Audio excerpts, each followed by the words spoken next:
It's a search for personal meaning. We live in a world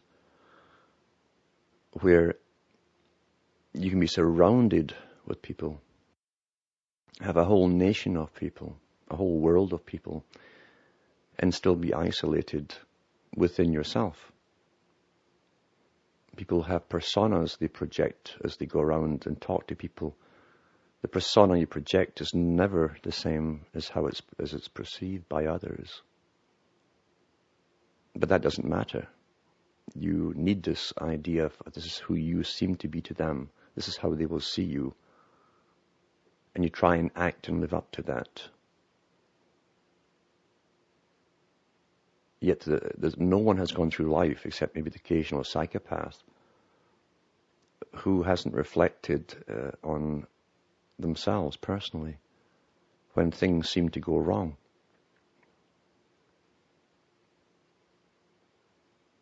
It's worse when you live in a culturalized or a system like today, where we're given incessantly from birth via media and movies and dramas what's supposed to be normal.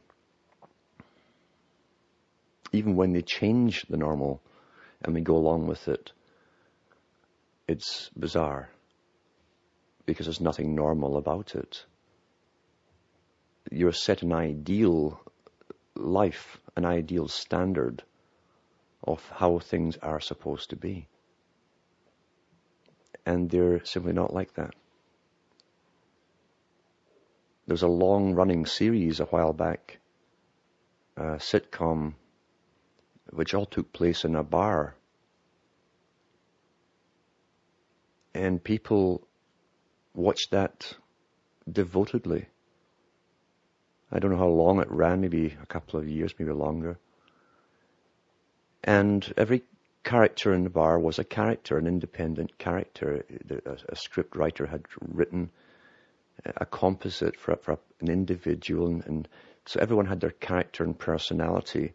A little bit in each you could identify with, and that's the key to good writing. And you go through little dramas as they all met in the bar after work. But the sad thing is, people who loved the characters whom they identified with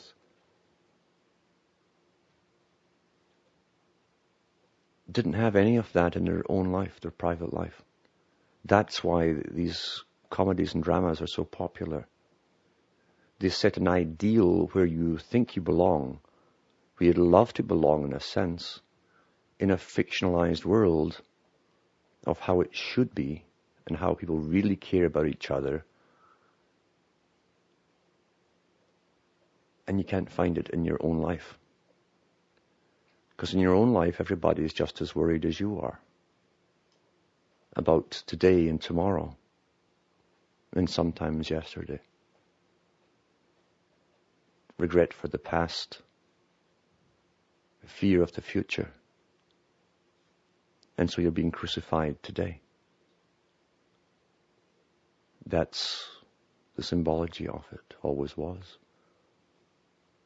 So they're not really living at all. They're existing and getting through and putting a brave face on perhaps, but they're not really living. You can't live when you're anxious and terrified.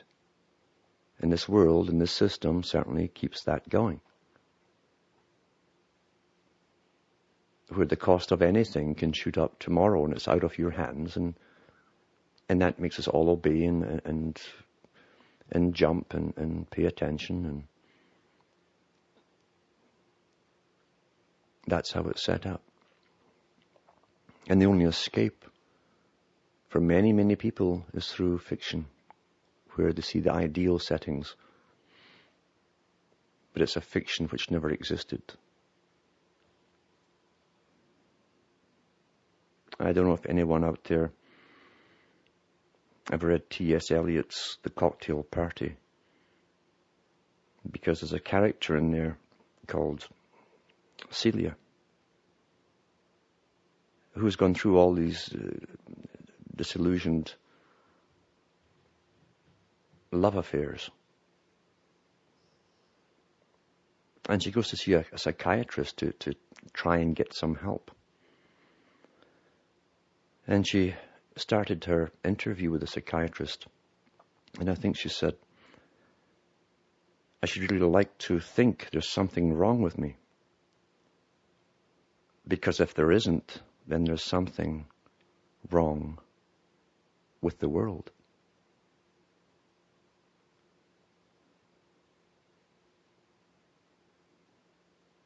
And there's a truth in both parts. If you're emulating and trying to carry out a lifestyle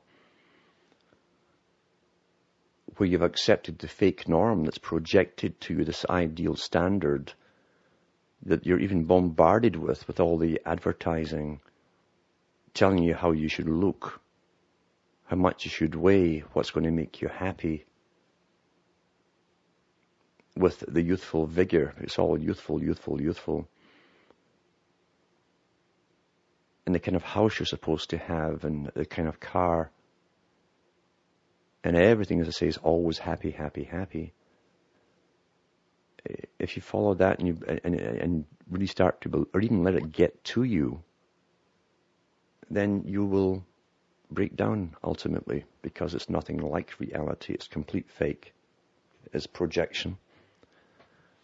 It's mass manipulation. And it certainly isn't geared to bringing contentment.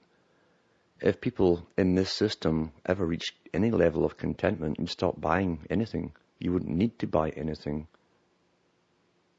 And the system would collapse. So we have to keep the system going by allowing ourselves to be shown how discontented we are.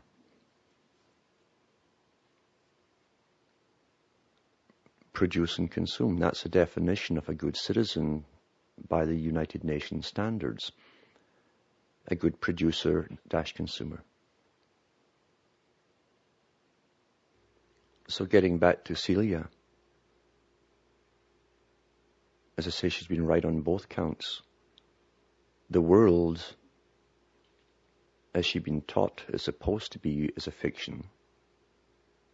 The idealistic world that she wanted to believe in.